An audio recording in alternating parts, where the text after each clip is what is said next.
High pH doesn't automatically mean harsh, and pH balanced doesn't automatically mean gentle. If you've ever been told that soap is bad for your skin and that only pH balanced cleansers are safe, this video will probably change how you look at cleansing. Because skin health isn't controlled by one number, it's controlled by formulation, contact time, and your skin's microbiome. Before we talk about soap and cleansers, we first need to understand what they're actually interacting with, your skin. The skin is the largest organ of the body and has many important functions. It acts as a physical barrier, regulates temperature and moisture, provides sensory input, and protects us from pathogens. Healthy skin is naturally slightly acidic, usually with a surface pH between 4.7 and 5.5. This acidity comes from something called the acid mantle, a thin protective film formed by sweat, sebum, fatty acids, and byproducts from beneficial skin bacteria. The acid mantle plays a critical role in keeping the skin barrier intact, reducing water loss, supporting enzyme activity, and preventing harmful microbes from overgrowing. When this acidic environment is disrupted for too long, the skin can become dry, irritated, inflamed, and more prone to breakouts and infections. And this acidic environment doesn't just protect the skin itself, it also determines which microbes are able to live on it. This is where the skin microbiome comes in, and it's something most skincare advice completely ignores. The skin microbiome is a living ecosystem made up of bacteria, fungi, viruses, and archaea. These microorganisms are not enemies. They interact with the immune system, help regulate inflammation, and compete with harmful pathogens. Every person's skin microbiome is different, and it also changes throughout your life, influenced by age, environment, health, hormones, lifestyle, and the products you use. When we overclean, overstrip, or overtreat the skin, we don't just remove dirt or oil, we disrupt this entire ecosystem.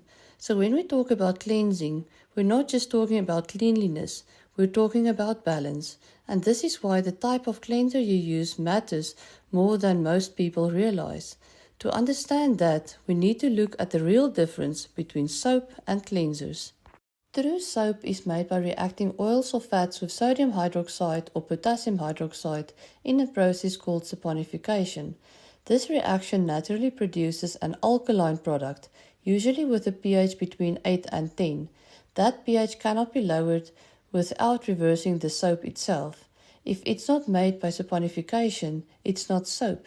It's a synthetic detergent, often called a syndet.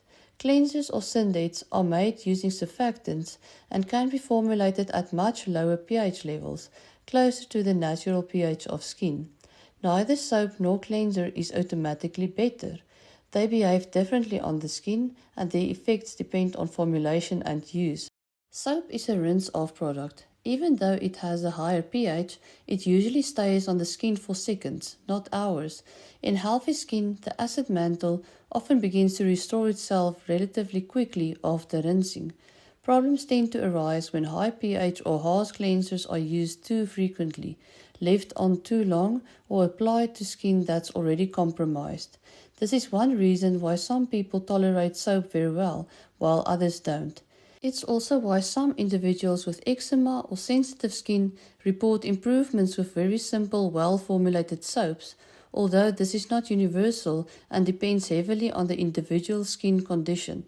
And if you already have sensitive or compromised skin, ingredient choice becomes even more important, because low pH alone doesn't protect you from irritation.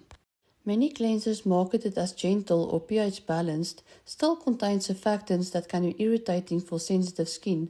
Ingredients like sodium lauryl sulfate or sodium lauryl sulfate are effective cleansers, but they can be too aggressive for some skin types. This doesn't mean they're unsafe, it means skin tolerance differs. Other potential irritants include strong fragrance, some essential oils, high alcohol content, dyes, and unnecessary antibacterial agents such as triclosan. A product can have the right pH and still disrupt the skin barrier if the overall formulation is too harsh, which brings us to a better way of thinking about gentle skincare. Gentle skincare isn't about killing everything, it's about supporting recovery.